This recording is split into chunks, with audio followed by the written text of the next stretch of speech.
그 기업들은 나를 소비자로 생각하지 않구나. 나는 굉장히 소비할 준비가 되어 있는데 나 돈 많은데. 뭐 그렇진 않은데 여하튼 그 정도 짬뽕 하나 충분히 시켜 먹을 수 있는데. 안녕하세요. 인권 향상 프로젝트 새싹 공작소의 이승호입니다. 오늘의 새싹 인터뷰는 더욱 특별한 분을 모셨습니다. 지난번에 김영웅님, 히어로 킴님을 모시고 인터뷰를 진행했었는데요. 저뿐만 아니라 그 많은 분들이 보시고 굉장히 많은 것들을 느꼈으리라 생각이 듭니다. 오늘은 또 다른 장애 유형을 가지고 계신 시각장애인이신 김태현 선생님을 모시고 인터뷰를 진행해 보려고 합니다. 그러면 오늘의 주인공 김태현 선생님을 박수로 모시겠습니다. 네, 안녕하세요. 네, 반갑습니다. 이렇게 박수로 해주시니까 정말 네. 행복하네요. 네. 박수를 저 혼자밖에 치지 않아서 죄송하지만 네. 오늘 감사합니다. 네. 그 좀 더 진솔한 이야기들을 네, 함께 네. 나눴으면 좋겠습니다. 네. 우선은 자기소개를 좀 부탁드리겠습니다. 안녕하세요. 저는 김태현이라고 합니다. 나이는 40대 후반이고요. 저는 장애인식 개선 강사가 주업이고요. 전문 강사입니다. 장애인식 개선 이외에도 인권, 그리고 에티켓, 그리고 패션, 그런 쪽까지 강의를 하고 있는 전문 강사입니다. 만나뵙게 돼서 너무 반갑습니다. 오, 네. 잠깐 이력 중에 지금 패션을 얘기하셨는데 네. 시각장애인이신데 패션을 강의한다고 하셨는데 네. 어떻게 그거를 하시게 되신 건지. 저는 패션 전공을 했어요. 대학에서 패션 전공을 하고요. 대학 이제 패션 전공한 이후에 졸업 후에 아실만한 기업들에서 이제 패션 상품 기획을 계속 해왔죠. 한 20년 넘게 패션 상품 기획을 해왔습니다. 네네. 그 중간에 이제 장애를 가지게 되었고요. 근데 뭐 장애를 가지게 된 이후에서도 계속 패션 회사에서 일을 했어요. 그리고 하면서도 틈틈이 상품 기획 이외에 자연스럽게 강의 요청이 좀 들어옵니다. 뭐 성공하는 비즈니스맨 전략법 이런 거 알려주세요. 뭐 이런 식으로 뭐 대기업이나 금융권이나 이런 데서 요청이 들어오기도 했죠. 네. 그래서 그런 데서 강의도 하고 뭐 회사 내에서도 강의를 하고 이런 부분을 하다 보니까 패션 강의를 할 수 있었고 뭐 시각장애를 가지게 된 이후에도 나중에 또 말씀을 드릴 기회가 당연하게 있겠지만 제가 할 수 있게끔 패션 강의를 할 수 있게끔 여러 접근성이나 그리고 여러 가지 뭐 편의 제공이라든지 정당한 편의 제공들이 같이 이루어지게 되면 충분히 가능하고요. 뭐 그런 부분을 이용해서 현재도 하고 있습니다. 지금의 장애는 이제 제가 지난번에 우리 김영웅님하고 인터뷰를 진행해 보니까 대부분의 장애는 후천적인 경우가 많다고 하더라고요. 네. 그럼 김태현 선생님 같은 경우도 장애는 후천적이었던 거죠? 그렇죠. 네. 10명 중에 9명이 후천적 장애를 가지고 있죠. 전체 장애를 가진 사람이 10명이라고 보면요. 그러니까 대부분 후천적 장애를 갖고 계시다. 저도 마찬가지입니다. 저도 태어날 때 당시에는 장애를 가지고 있지는 않았죠. 근데 자연스럽게 장애를 가지게 됐고요. 얘기 나온 김에 제 장애를 말씀을 드린다면 저는 망막색소 변성증이라는 병을 가지고 있어요. 흔히 시각장애인계에서는 RP라고도 부릅니다. 잘 모르실 거예요. 잘 모르실 거고 틴틴파이브의 이동우 씨? 를 아는 분 정도면 이제 연식이 좀 되시는 분들일 것 같고요. 틴틴파이브 이동우 씨가 저랑 똑같은 병을 가지고 있죠. 그래서 저는 원래는 시력이 전혀 뭐 나쁘지 않았지만 차츰 시야가 좁아지고 중심 시력이 이제 약해지면서 궁극적으로는 이제 아무것도 볼 수 없는 그런 상태에 이르는 그런 병을 저는 가지게 됐고요. 거기에 따라서 자연스럽게 눈이 현재도 나빠져 가고 있는 상황입니다. 그러면 지금 장애를 얻으신 지는 몇 년 정도 되신 거죠? 그게 이제 언제부터 장애를 가졌냐라고 얘기하기가 조금 그래요. 이거는 이제 어렸을 때부터 약간의 야맹증 정도가 있긴 있어요. 근데 뭐 결론적으로 장애인 등록을 언제 했느냐라는 이제 의미가 된다면 저는 2012년도 9년 전에 장애인 등록을 했어요. 그때 이제 공식적으로 저는 장애인이 된 거죠. 네, 그렇습니다. 아마 이제 저는 이게 선천적인 것보다 후천적인 게 제 개인적으로 느끼기엔 더 힘들 것 같다는 생각이 들어요. 왜냐하면 이제 과거에 보였던 것들이 보이지 않게 되는 상황이니까 네. 그 처음에 장애를 얻으셨을 때 네. 심정이랄까 어떤 뭐 감정들이셨는지 그것도 좀 여쭤보고 싶거든요. 이게 일장일단이 있겠죠. 선천적인 분들이 또 들으시면 사실 선천적으로 장애를 가진 분들이 더 힘들 수도 있고, 그렇군요. 근데 후천적인 분들은 또 누가 힘들고 안 힘들고 이거는 사실 장애에 있어서는 말하기 힘든 것 같아요. 이런 시각장애가 다른 장애보다 더 힘들다 이런 것도 말할 수 없는 부분이잖아요.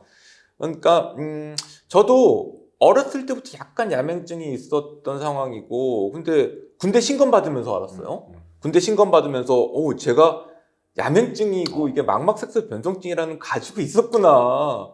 그때 알았죠. 알게 되면서 충격이라기보다는 먼 일처럼 느껴졌어요. 이게 그 의사 선생님이 차츰차츰 눈이 나빠지면서 궁극적으로는 안 보일 수도 있다라고 얘기하시더라고요. 언제요? 제가 물었더니 아무도 모른다. 늦게까지 갈 수도 있고 아니면은 빨리 올 수도 있다는데, 그래서 좀 먼 일이라고 생각을 하고 현실을 체감을 못했죠.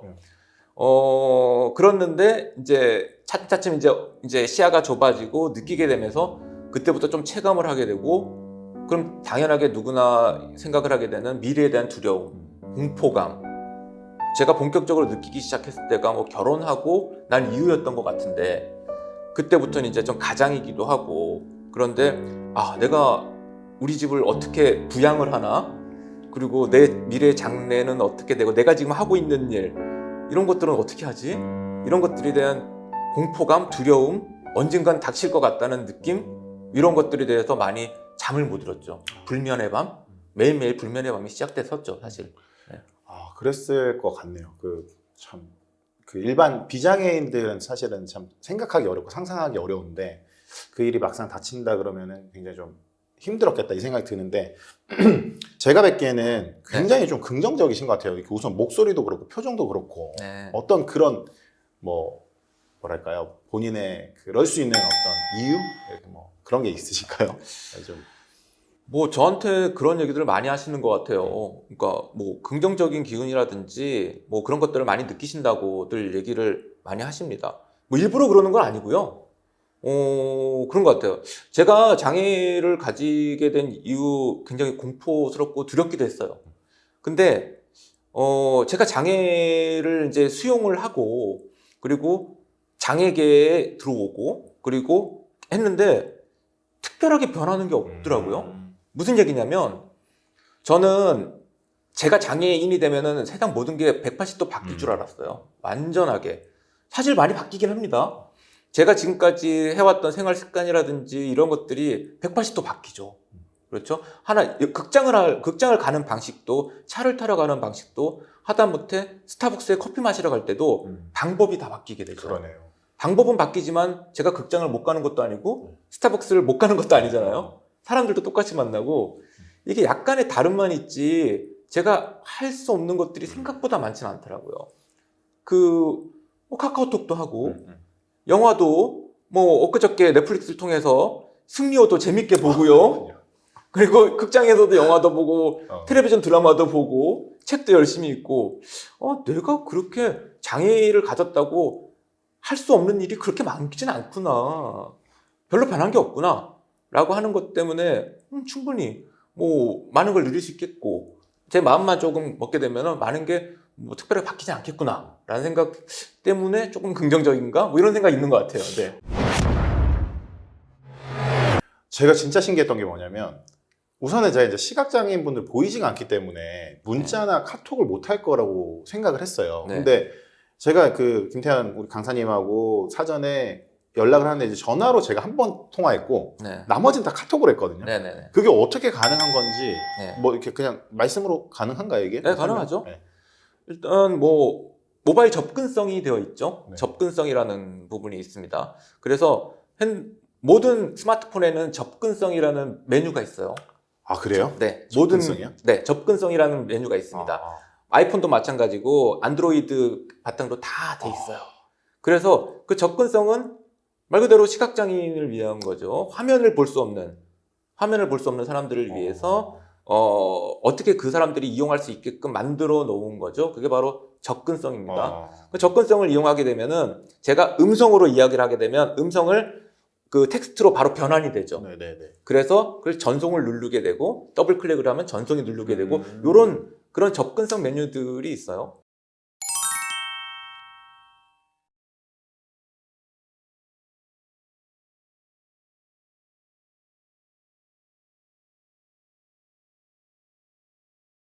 보이스오버를 켭니다. 설정, 손쉬운 사용, 뒤로, 말하기 속도, 머리말, 말하기, 버튼, 점자, 버튼, 보이스오버 인식, 버튼. 아이폰 2기기에 탑재된 지능형 기능을 사용하여 자동으로 앱, 이미지 및 텍스트를 더 사용하기 쉽게 만듭니다. 아, 그렇군요. 네. 이게 여기서 간단하게 그걸 말씀드리면 이런 스크린으로 되어 있는 핸드폰이 처음 나오게 된 게 사실 애플이죠. 애플이죠. 애플에서 이 스크린으로 되어 있는 이 스마트폰이 나왔을 때 사실 저와 같은 시각장애인들은 처음엔 절망을 했대요. 왜냐하면 지금 많이들 느끼시겠지만 스크린에 이런 접근성이 없는 경우에는 시각장애인이 많이 소외가 되지 않습니까? 근데 애플 같은 경우에는 그런 스크린이 나오는 것 동시에 세계 최고의 접근성도 같이 개발해서 나온 거죠. 그러니까 저도 카카오톡을 그런 장치를 이용해서 할 수가 있는 거죠. 이게 중요한 것 같아요. 그러니까 시각장애 누군가는 어떤 걸 개발을 할 때 지금과 같이 방금 그 애플이라든지 그런 아이폰 같은 스크린 베이스를 개발을 할 때 이런 생각을 누군가는 했을 거 아닙니까? 누군가는 소외받고 있지 않을까? 이걸 개발함으로 인해서.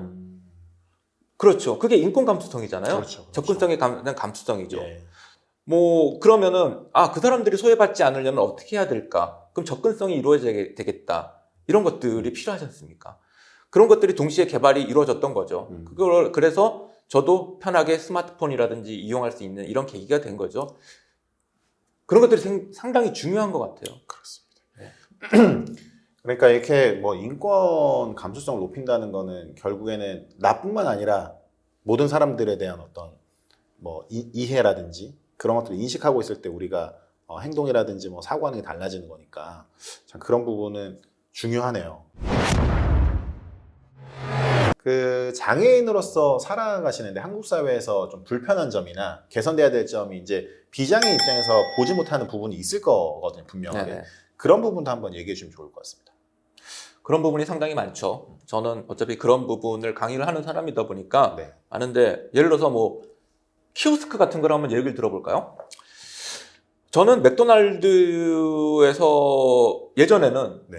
시각장애를 가지고 있는 상황에서도 맥도날드에 혼자 가서 저는 주문해서 먹었습니다. 그렇죠. 어렵지 않았어요. 네. 근데 지금은 못 먹습니다. 혼자 못 갑니다. 왜일까요? 바로 키오스크죠. 예전에는 키오스크가 없었는데 지금은 키오스크가 저를 기다리고 있어요. 문을 열고 들어가면 저는 점원을 향해서 주문하면 되는데 지금은 키오스크에게 주문을 해야 됩니다. 그렇죠. 주문 받는 데가 요즘 거의 없어졌으니까. 네. 근데 그 키오스크는 제가 이용할 수가 없어요. 왜냐면은 스크린에 햄버거가 날아다니고 뭐 이렇게 할인 메뉴가 떠 있지만 저는 그걸 알 수가 없죠. 그냥 저한테는 유리판 이상의 아무 의미가 없어요. 제가 비슷한 예를 들지만 제가 만약에 은행에 있는 똑같은 키오스크인 ATM기에서 제가 혼자서 돈을 뽑았을 수 있을까요? 그러네요. 제가 여쭤보는 거예요. 제가 은행에 있는 ATM기에서 혼자서 돈을 뽑았을 수 있을까요? 근데 ATM기 옆에 이렇게 점자가 돼 있는 건 본 적이 있는데 그 스크린만으로는 못할 것 같아요. 맞아요. 그 은행에 있는 ATM기에서 저는 다른 사람이 지원 없이 혼자서 뽑습니다. 어떻게 뽑냐면 점자로 되어 있는 키패드가 그렇죠. 있고요. 네, 이어폰을 꽂으면 음성으로 나옵니다. 이어폰을. 네, 비밀번호를 눌러주세요. 이런 식으로 나와요. 아. 그러면은 저는 비밀번호 누르면 됩니다. 네네네. 점자 키패드로. 예. 그러면 한마디로 얘기해서 누구의 지원도 필요 없이 제가 제 돈 뽑는 거예요. 그건 비장애인의 입장에선 당연한 거잖아요. 제가 제 돈 뽑는데 제 계좌가 59,000원 남아있는지 알려줄 필요도 없고요. 그렇죠. 비밀번호가 뭐냐고 누구한테 알려주지도 않아요. 그렇죠. 근데 그 방금 얘기했던 그 패스트푸드점에 있는 키오스크 앞에 가면 제가 뭘 고르고 어떻게 해야 되는지를 누구한테 다 물어봐야 돼요. 그렇구나. 그렇죠? 네. 그러니까 저는 그 은행에 있는 ATM기 앞에서는 저는 장애를 느끼지 않아요. 네네네. 저는 그 친구 앞에서는 장애인이 아닙니다. 그러네요. 근데 그 패스트푸드점에 있는 키오스크 앞에서는 저는 엄청난 장애, 전 진정한 장애인이 되는 느낌이 들어요. 아, 또 까먹었네. 난 장애인이었는데, 난 앞을 못 보는 사람이었는데, 그렇구나. 이 맥도날드 아니면 이 햄버거 하나 주문하는데도 이렇게 장애를 느끼구나. 그런데 이런 얘기를 제가 하는데 저뿐만이 아니라 이런 접근성에 장애를 느끼고 있는 사람들이 얼마나 많을까요? 그 그러네요. 키오스크. 제가 한번 얘기해 볼까요? 손이 없는 분도 있잖아요. 그렇죠. 팔이 없는 분도 있잖아요. 그렇죠. 그걸 누를 수가 없잖아요. 예. 그리고 키가 작은 사람, 휠체어를 이용하는 사람, 그리고 노안이 온 저희 어머니도 이용 못 하세요. 네네. 그렇죠? 이런 식으로 상당하게 많은 발달 장애를 가진 사람들도 이용 못 하잖아요. 네네. 이 하나의 이 접근성에 대해서 많은 장애를 느끼고 있는 경우가 있죠. 그런데 그런 부분 같은 경우를 많이 좀 얘기가 나와서 바뀌기 시작합니다. 네네. 바뀌기 시작하는데 이게 처음 이제 바뀌기 시작하는데 이미 하드웨어는 나와 있는 상황에서 바꾸게 되니까 한계가 있는 거예요. 애초 개발 상태부터 하지 않다 보니까 뭐 갑자기 점자 키패드를 달 수가 있어요. 아니면 거기다 음성 기능을 넣을 수 있으니까. 그러니까 제가 가장 안타깝게 생각하는 게 개발 단계부터 누군가는 소외받고 있지 않는가라는 감수성이 좀 필요하다고 생각을 해요. 그러면은 개발 단계부터 완전히 이 누군가 소외받지 않도록 할 수가 있거든요. 네. 근데 이미 비장애인 중심으로 다 설계를 해놓고 불편이 있다면 그때 하나하나 붙이는 거죠. 아, 시각장애인이 불편할 것 같아. 그럼 뭐 하나 기능을 넣어볼까? 그러면 제대로 되겠어요? 저는 점자 블록이 있는 건물이 제일 좋습니다. 그런데 지금 저희가 촬영하고 있는 여기도 이미 점자 블록이 있지 않게끔 설계가 되어 있어요. 네. 그럼 여기서 필요하다고 그래서 될까요? 점자 블록을 여기다 어떻게 설치를 하나요? 그러니까 그런 것들이죠. 우리 사회에 이제 살면서 방금 말씀해 주신 것도 사실은 연결이 될 텐데 네. 차별의 경험, 뭐 말이나 행동이나 뭐 눈치를 준다거나 또 뭐 어떤 모임을 갔는데 뭐 사회 참여에서 뭐 불편한 점이라든지 이런 어떤 차별의 시선, 차별의 느낌 이런 것들 혹시 있으셨는지? 차별이라는 게 뭐 참 구체적이기도 하고 구체적이지 않기도 해요. 사실 정성적인 얘기잖아요. 예, 그렇습니다. 어디서부터 어디까지가 차별이고 그러네. 그런 것들이 참 힘든데 예. 뭐 이제 장애인 차별금지법이라고 그러는 장차법이라고 하는 게 있잖아요. 거기에 보면 이제 장애를 이유로 제한, 배제, 분리 거부하면 안 되는 거죠.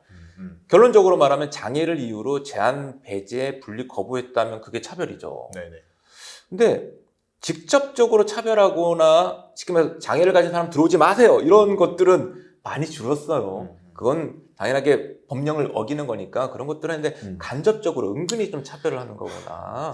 그리고 차별적인 시선, 그리고 동정 어린 시선 그런 것도 있고 요즘은 아마 가장 많은 제가 차별을 느끼는 게 어떤 매스미디어에서의 차별적인 언어, 눈먼 돈, 뭐 이런 표현들 있잖아요. 눈먼 돈, 뭐 이런 표현이라든지 각 정치인들이 요즘 굉장히 많이들 뭐 얘기하지 않습니까? 뭐 집단적으로 뭐 조현병이 뭐 이런 표현이라든지 그러네요. 뭐 정상인이 맞느냐 뭐 이런 여러 가지 다양한 이 정치인들의 발언이라든지 매스미디어에 그런 표현들이 나오잖아요. 그러면 저는 장애인 당사자로서 가슴이 굉장히 좀 불편해지는 상황이 생기죠. 그리고 또 차별이라는 건 뭐 제가 뭐 메뉴를 하나 뭐 시킬 때 예를 들어서 뭐 배달 앱이라든지 그리고 뭐 전화를 해가지고 그러니까 이런 거죠. 제가 어디에 이제 뭐 궁금해가지고 전화를 하면은 뭐 통신사나 이런 데서 눈으로 보는 ARS로 바로 넘어가는 경우가 있어요. 그렇습니다.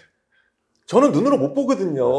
그러면 제가 선택을 할 수가 없는 거죠. 그래서 옆에 있는 사람들한테 해달라고 얘기를 하는데 저는 딱 그걸 보면 느끼는 게 이거죠. 아까 얘기했던 것처럼 장애를 이유로 배제됐구나라는 생각이 드는 거죠. 아, 이 사람들한테 저는 이 시각장애인은 배제됐구나. 그게 딱 저는 듣는 순간 차별당하고 있구나 라는 생각을 제가 하게 되는 가장 대표적인 것 같아요. 그러네요. 그러니까 다른 거는 다 둘째 치더라도 내가 사회에 소속된 어떤 구성원으로서 살아가는 게 아니고 내가 구성원에서 이제 배제되어 있는 상태. 그렇죠. 그 기업들에 대해서 그 기업들은 나를 소비자로 생각하지 않구나. 나는 굉장히 소비할 준비가 되어 있는데 난 돈 많은데. 뭐 그렇진 않은데 여하튼 그 정도 짬뽕 하나 충분히 시켜 먹을 수 있는데 그러네요. 이 사람 접근성을 만들어 놓지 않았으면 나는 대한민국 소비자가 아닌가? 아까 얘기했던 것처럼 장애를 이유로 배제된 거잖아요. 그렇군요. 네, 그게 차별이죠. 그 비장애인이 장애인을 대할 때 네. 가졌으면 하는 뭐 자세라 그럴까? 아까 이제 뭐 동정한다 뭐 이런 말씀이 이제 약간 있었는데 우리가 어떻게 바라보고 어떻게 대해야 되는가 이런 부분도 중요할 것 같거든요. 혹시 그런 부분에 대한 뭐 생각이나 이런 게 있으실까요? 네, 일단 배운 적이 없죠. 이제 비장애인이든 장애인이든 뭐 배운 적이 없기 때문에 사실 장애인 비장애인을 양분화하는 거조차 좀 불편해요. 그렇죠? 비장애인이 장애인에게 어떻게 대해야 되는가. 저는 에티켓 강의를 하기도 하거든요. 예. 저는 에티켓 강사기도 하고 라디오 진행을 하고 있기도 하지만 에티켓에 대해서 얘기할 때 굉장히 부담스럽습니다. 왜냐하면 시각장애인에게 이렇게 해주는 게 에티켓입니다. 지체장애인에게는 이렇게 해주는 게 에티켓입니다라고 하면서 또 그 장애를 정형화하고 규정하고 하고 있는 게 아니냐라고 생각을 합니다. 그냥 다르다라는 생각을 조금 안 했으면 좋겠어요. 다르지 않다. 다르지 않다는 거죠. 장애를 가지거나 가지지 않거나 별로 다른 건 없습니다. 저 사람이 자기 챙겨주고 좋아해주고 말 한마디 붙여주면 좋은 거고요. 그리고 좀 함부로 한다든지 말을 짧게 한다든지 묻지 않고 그냥 알아서 그냥 장애를 가진 사람은 이렇게 편한 거야 이렇게 주고 저는 분명히 뭐 예를 들어서 뭐 다른 이렇게 따로따로 먹고 싶은데 그냥 국밥 안에다가 이렇게 말아가지고 비빔밥처럼 주시고 이렇게 먹는 게 제일 편하시다면서요 하고 주면 누가 편하겠어요. 그렇죠. 하나하나 물어보고 네네. 존중해주고 그냥 우리는 약간의 차이만 있을 뿐 다르지 않다라는 그런 뭔가 장애를 가진 사람은 굉장히 다를 것이다라고 생각하고 접근하는 것부터 그것만 조금 하면은 괜찮지 않을까 싶어요. 비슷합니다. 다 똑같아요. 네. 다르지 않다. 네. 그렇게 정리를 하면 되겠네요. 네. 앞으로의 계획, 네. 뭐 또 꿈, 뭐 이런 게 있으시다면 어떤 게 있으신지 말씀 부탁드리겠습니다. 저는 일단 장애인식 개선 강의를 주로 하고 있는 사람이고요. 저는 뭐 후천적으로 장애를 가지기도 했고 또 장애를 가진 사람 입장에서 직장 생활도 한 20년 또 하고 그러다 보니까 어떤 부분이 그러니까 장애를 가진 사람이 사회생활 할 때 힘든다든지 아니면 수용하고 있을 때 힘든 부분 그리고 접근성이라든지 어떻게 하면 이 사회 시스템이 바뀔 수 있느냐 이런 것들에 대해서 굉장히 관심이 많아요. 그래서 그런 걸 좀 바꾸는 작업을 좀 하고 싶은 것도 그렇고요. 우와, 시각장애인이 이런 것도 할 수 있어. 이런 것도 할 수 있어. 스키도 탈 수 있고 그리고 뭐 마라톤도 할 수 있고 패션 강사도 될 수 있어. 이런 거 얘기하고 싶는 거 별로 좋아하지 않습니다. 그거는 마치 서커스에 있는 느낌이에요. 그게 중요한 게 아니라요. 어떻게 하면 시각장애인이 마라톤을 할 수 있는지 어떤 시스템이 바뀌어야지만 우리 사회가 어떻게 바뀌어야지만 마라톤을 할 수가 있고 어떻게 바뀌어야지만 스키를 탈 수가 있고 우리 시스템들이 어떻게 바뀌어야만 패션도 강사를 할 수 있는지 우리 사회가 바뀔 점을 찾아가는 거 그걸 제가 같이 경험하고 알리고 이런 역할을 계속 하고 싶습니다. 그게 제 꿈이에요. 하실 일이 많으실 것 같아요. 우리 같은 이런 잘 모르는 이런 사람들한테 좀 이런 얘기도 많이 해주셔야 될 것 같고 그렇습니다. 혹시 오늘 많은 얘기 해주셨는데 하지 못했던 말씀이나 아니면 마지막으로 하시고 싶은 말씀이 있으시면 한마디 정도 정리해 주시면서 해주시면 좋겠습니다. 네. 제가 여기 이제 출연을 하게 되면서 새싹 공작소의 초기 방송을 봤어요. 그 문승호 대표님이 얘기하셨던 것 중에 제가 딱 뇌리에 꽂히는 게 있었습니다. 충주에 있는 시각장애인 학교에서 강의를 하시면서 했던 소방관에 대한 일화가 있었어요. 맞습니다. 소방관 하고 싶은 사람 이렇게 했는데 시각장애인 학생 중에 어느 누구도 대답을 하지 못했고 근데 그 친구들이 얘기했던 거는 우리는 시각장애인이어서 소방관이 될 수가 없어요 라고 했는데 그 대표님이 왜 가능하지 않을까라고 했던 부분이 있잖아요. 네네네. 제가 당사자로서 느끼는 가장 안타까운 부분입니다. 그렇게 교육을 받지도 않았고 우리는 시각장애인이 소방관이 될 수 있는 시스템을 갖고 있지 않아요. 누가 잘못도 아니죠. 그렇지만 우리는 대표님이 느꼈던 것처럼 시각장애인도 소방관이 될 수 있지 않습니까? 그 내부 어떤 사무실 내에서의 근무라든지 그리고 어떤 현황 파악을 할 수 있는 업무라든지 경찰도 가능하지 않을까요? 가능하죠. 충분히 마이크로소프트나 이런 데서도 시각장애인 프로그래머들이 있거든요. 그러면 사이버 범죄라든지 이런 것들 할 수 있는 경찰도 될 수 있지 않습니까? 근데 우리나라에서 시각장애인이 경찰 될 수 있을까요? 될 수 있을까요? 될 수 없어요. 왜냐하면 경찰이 되려면요. 일단 교정시력 0.8 이상 나와야 됩니다. 그 기본 조건이. 네. 그러면 이미 시스템 자체가 경찰이 될 수가 없어요. 학생들도 당연하게 본인들은 소방관도 될 수 없고 경찰도 될 수 없어요. 그러나 사회가 바뀌었잖아요. 네.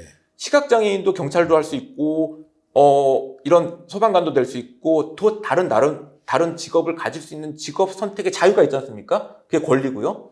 그러면 그거를 어떻게 하면 할 수 있게끔 시각장애인도 경찰이 되려면 어떻게 법도 바뀌고 접근성, 지원 시스템 이런 것들도 바뀌어야 되겠죠. 그런 것들이 우리는 바뀔 게 너무 많습니다.